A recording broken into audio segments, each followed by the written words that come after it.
வணக்கம் அன்பு சப்ஸ்கிரைபர் உறவுகளே. இன்னைக்கு வீடியோவில் நம்ம யாரை பற்றி பார்க்க போகிறோன்னா, மகா அவதார் பாபாஜி.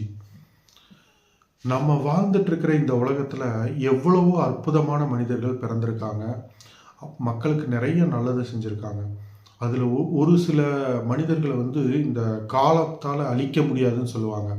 அவங்க எப்பயுமே நிலையாக இருப்பாங்க. ஏன்னா அந்த உயர்நிலை ஆன்மாக்கள், உயர்நிலை மனிதர்கள், அந்த சக்தி வாய்ந்த அந்த ஆன்மாக்களுடைய எண்ணமும் செயலும் அவ்வளோ சீக்கிரம் நம்ம மக்களுக்காக அவர் கொடுத்த பொக்கிஷம் அவ்வளோ சீக்கிரம் மாறாது. ஸோ அப்படி ஒரு மிகப்பெரிய மகான் மகா அவதார் பாபாஜி. நான் இப்போ இந்த வீடியோ ரெக்கார்ட் பண்ணிட்டு இருக்க இந்த நொடிப்பொழுது வரைக்கும் பார்த்தீங்கன்னா இமயமலையில் உயிரோடு இருக்கார். அவருடைய டிவோட்டிகள், அவரை தீவிரமாக ஃபாலோ பண்ணுறவங்க நிறைய பேர் அவரை எங்களுக்கு காட்சி கொடுத்துருக்காரு. இன்ட்யூஷன் மூலயமா எங்கள் கூட பேசுகிறாரு, கனவுல பேசுகிறாரு அப்படின்னு சொல்லக்கூடிய ஒரு மிகப்பெரிய மகானை பற்றி இந்த வீடியோவில் பேச போகிறோம். அந்த மகானை பற்றி பேசுவதற்கான பாக்கியம் கிடைச்சதுக்கு நான் அவருக்கு முதல்ல நன்றி தெரிவிச்சுக்கிறேன். ஸோ இந்த வீடியோவில் மகா அவதார் பாபாஜி இவரை பற்றி நம்ம கண்டிப்பாக எல்லாருமே கேள்விப்பட்டிருப்பீங்க. அப்படி இல்லைன்னா திரு ரஜினிகாந்த் ஐயா அவர்களுடைய படம் பாபான்னு ஒரு படம் வந்தது. அந்த படத்தில் இவரை பற்றின கொஞ்சம் விஷயங்கள் சொல்லியிருப்பாங்க. இன்றைக்குமே பார்த்தீங்கன்னா இந்த உலகத்தில் the highest selling of book, அந்த யோகி புக் அப்படின்னு பார்த்தீங்கன்னா ஆட்டோபயோகிராஃபி ஆஃப் யோகி. இந்த புக்கு உலகத்தில் இந்த அமெரிக்கா எடுத்துட்டாலும், சைனா, ஜப்பான், மலேசியா, சிங்கப்பூர், உலகத்தில் எல்லா நாடுகளையுமே அதிகமாக சேல்ஸ் ஆன ஸ்பிரிச்சுவல் புக்கில் இந்த புக் நம்பர் 1 பொசிஷனில் இருக்குது. அதற்கு காரணம் என்னென்னா, அந்த புக்கில் பரமஹம்ச யோகானந்தர், மகாவதார் பாபாஜியோடைய சீடரான அவர், மகாவதார் பாபாஜின்ற மனிதர் யார், அவருடைய வாழ்க்கை வரலாறு என்ன, அவர் இந்த உலகத்துக்கு உண்மையிலே சொல்ல வந்த விஷயம் என்ன அப்படிங்கிறத முழுமையாக அந்த புத்தகத்தில் சொல்லியிருக்காரு. அந்த புக்கை படித்த ஒவ்வொருத்தருமே தங்களுடைய வாழ்க்கை எந்த அளவுக்கு மாறி இருக்கு. அந்த புக்கு ஒரு மிகப்பெரிய அற்புதம் அப்படின்னு தான் எல்லாருமே சொல்லுவாங்க. கிரிக்கெட் வீரர்களாகட்டும், விராட் கோலி ஆகட்டும், நிறைய பேர், நிறைய செலிபிரிட்டிஸ் ஆகட்டும், நடிகர் ரஜினிகாந்த் அவர்கள், அவருமே அந்த புக்கை ரெக்கமெண்ட் பண்ணியிருக்காரு. த ஆட்டோபயோகிராஃபி ஆஃப் யோகி. நம்மளுடைய இந்த ஜென்ரேஷனில் மக்களுக்கு கொடுக்கப்பட்டதில் ஒரு ஆன்மீகம் சம்பந்தப்பட்டதில் மிக முக்கியமான யார் இந்த மகா அவதார் பாபாஜி, அவர் இந்த உலகத்துக்கு சொல்ல வந்த விஷயம் என்ன அப்படிங்கிறத பற்றி ஒரு டீட்டெயில்டாக நம்ம இந்த வீடியோவில் பார்க்க போகிறோம். வீடியோ முழுசாக பாருங்கள். இது ஒரு ஞான தேடல். இந்த வீடியோ நான் வாரம் ஒரு முறை இது மாதிரியான ஒரு ஞான தேடல், ஒரு மகானை பற்றி நான் வீடியோவாக பேச போகிறேன். சேனல் மறக்காமல் சப்ஸ்கிரைப் பண்ணி உங்களுடைய ஆதரவு கொடுங்க.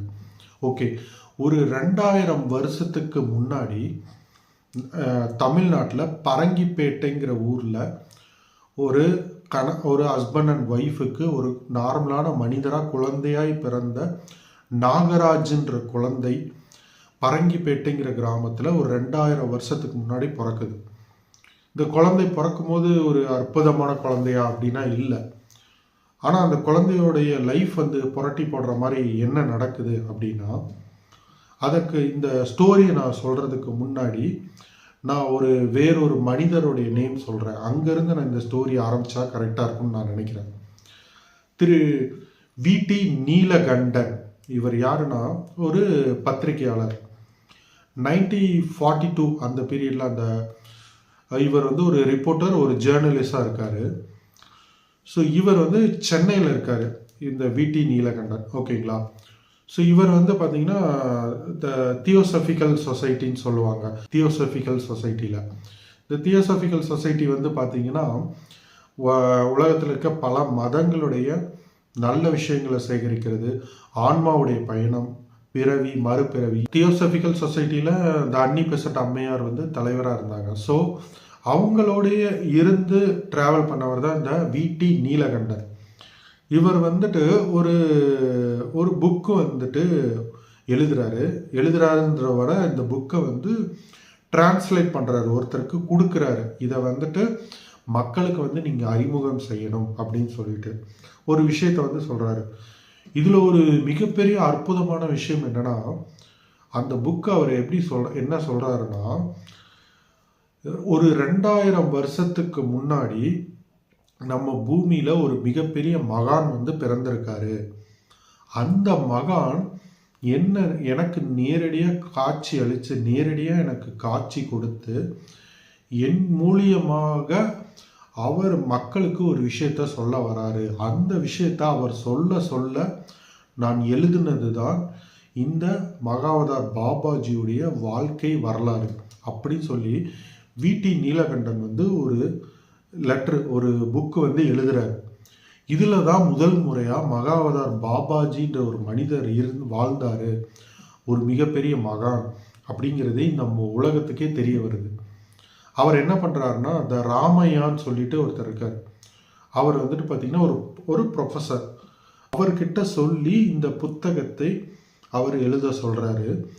இந்த புக்கில் வந்து என்ன இருக்குது அப்படின்னா, மகாவதார் பாபாஜி அவர் தன்னுடைய வாழ்க்கை வரலாறை சொல்ல சொல்ல அந்த புக்கில் அப்படியே அவர் எழுதியிருக்காரு.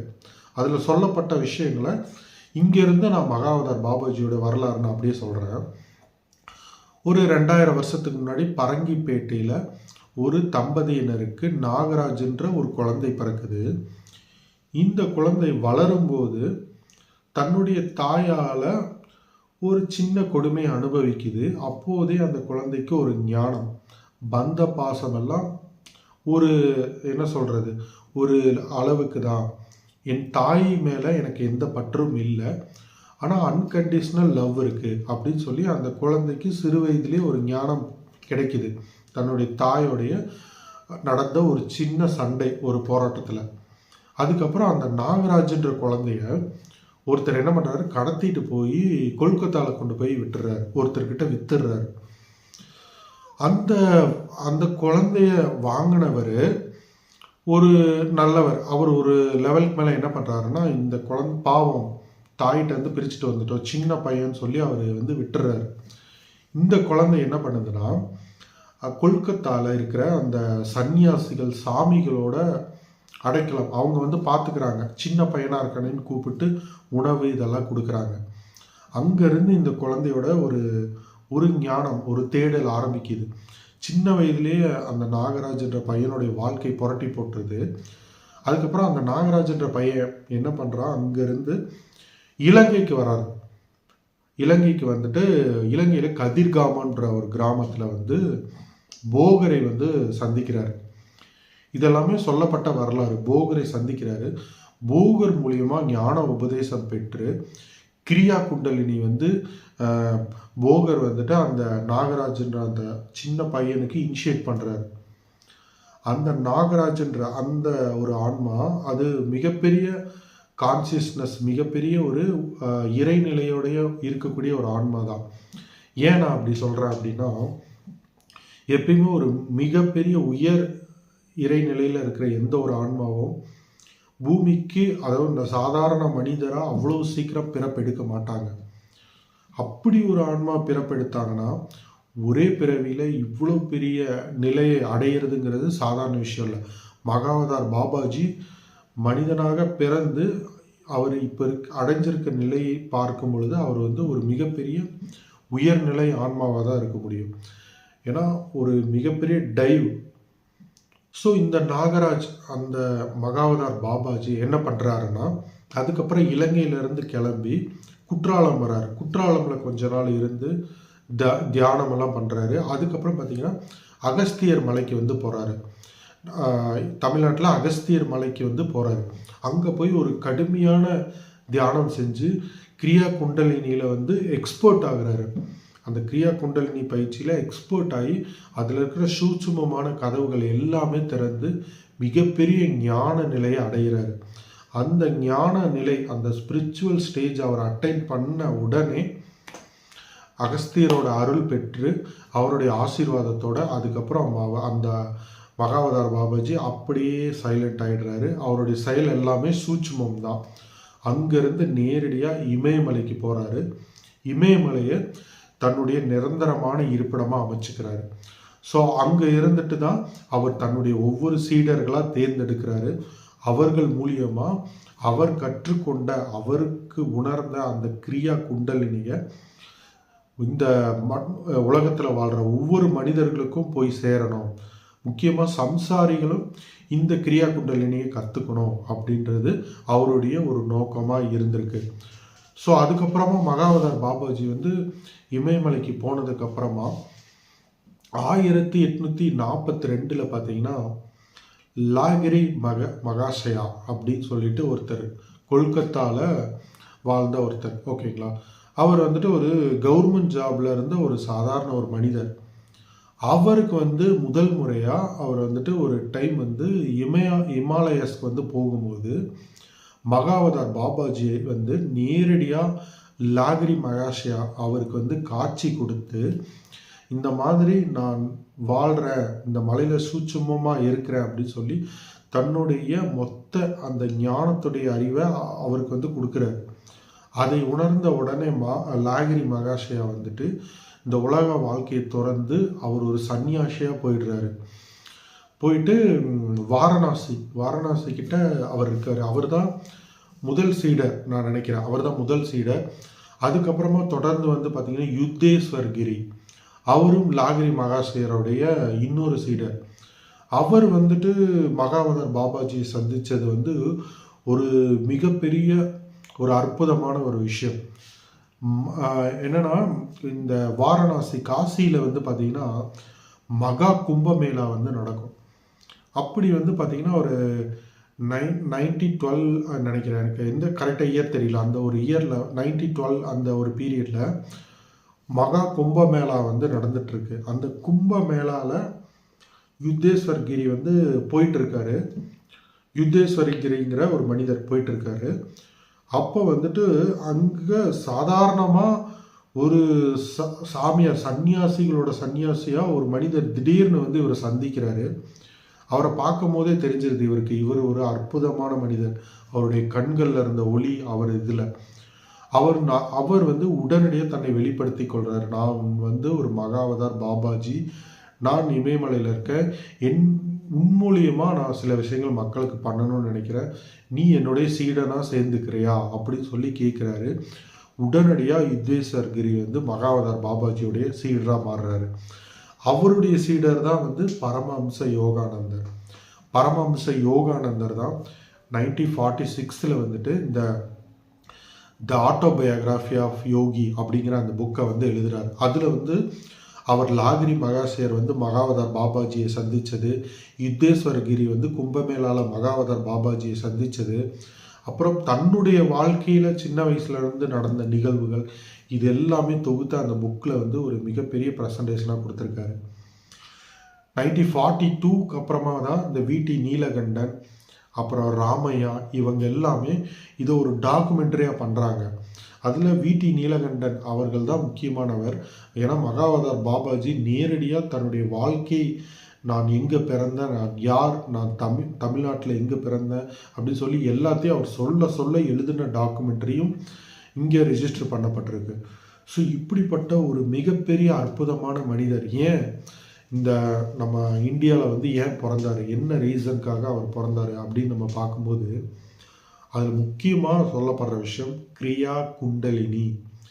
இந்த யோகத்தை இந்த உலகத்தில் வாழ்கிற ஒவ்வொரு மனிதருக்கும் போய் சேரணும். இந்த கிரியா குண்டலினிங்கிறது ஒரு சாதாரணமான விஷயம் இல்லைங்க, மிகப்பெரிய அற்புதமான விஷயம். அதை பற்றி நீங்கள் தெரிஞ்சுக்கணுன்னாலே உங்களுக்கு பல பிறவிகளுடைய புண்ணியம் இருக்கணும். அதை கற்றுக்கணுன்னாலே உங்களுக்கு பல புண்ணியம், பல ஞானம் இருக்கணும். அந்த கிரியா குண்டலினியை ப்ராக்டிஸ் பண்ண பண்ண பண்ண பண்ண நம்ம ஆன்மீக வாழ்க்கையில் முன்னேறிட்டே போவோம். இது நம்ம எங்கே போய் முடியும் அப்படின்னா, ஒரு இந்த பிறவி பெருங்கடலை கடக்கணும்னு சொல்கிறாங்க இல்லையா, அதை மிக எளிமையாக கடக்க உதவுற ஒரு சூட்சுமமான ஒரு டூல், ஒரு மிகப்பெரிய அற்புதமான ஒரு விஷயம்தான் இந்த கிரியா குண்டலினி. அந்த கிரியா குண்டலினியை மக்களுக்கு இனிஷியேட் பண்ணுறதுக்காக மகாவதார் பாபாஜி எடுத்த முயற்சி தான் இந்த மிகப்பெரிய அற்புதமான விஷயம். மகாவதார் பாபாஜி தியானம் தவம் செஞ்ச குகை வந்து இன்னுமே வந்து பார்த்திங்கன்னா இமாலயாஸில் இருக்குது. நிறையா பேர் வந்து அங்கே போயிட்டு வராங்க. ரஜினிகாந்த் அவர்கள் வருடம் வருடம் அங்கே போய் தியானம் பண்ணிட்டு வருவார். சூட்சுமமாக பல பேருக்கு அவருக்கு காட்சி அளிச்சிருக்காரு. ஸோ மகா அவதார் பாபாஜியை உண்மையாக உணர்ந்து தியானம் பண்ணும்போது அவருடைய அருளும் ஆசீர்வாதமும் உங்களுக்கு கிடைக்கும். ஸோ மகா அவதார் பாபாஜியை பற்றி இன்னும் நிறைய விஷயங்கள் இருக்குது அவரை பற்றி பேசுகிறதுக்கு. அவர் செஞ்ச அற்புதங்கள், காசியில் அவர் இருக்கும் பொழுது நடந்த விஷயங்கள், அவருடைய சீடர்கள், அவரை பற்றின தெரிஞ்சவங்க சொன்ன விஷயங்கள் சொல்லி நிறைய விஷயங்கள் இருக்குது. இதை பற்றி டிஸ்கஸ் பண்ணோம்னா இன்னும் அடுத்த வீடியோவில் பார்ட் 2ல் நான் இன்னும் விரிவாக பேசுகிறேன். இந்த வீடியோவில் மகாவதார் பாபாஜியை பற்றி பேசுகிறதுக்கான அந்த அனுகூலம் கிடைச்சதே நான் ஒரு அற்புதமாக பார்க்குறேன். ஸோ அவரை பற்றின அவருடைய வாழ்க்கை வரலாறையும் உலகிற்கு அவர் எப்படி அறிமுகமானாரோ, ஆட்டோபயோகிராஃபி ஆஃப் யோகி, அவருடைய சீடர்கள், இதை பற்றியெல்லாம் நான் இந்த வீடியோவில் ஃபுல்லாக பேசியிருக்கேன். வீடியோ முழுமையாக பார்த்ததுக்கு நன்றி. அனைவருக்கும் நன்றி. வணக்கம்.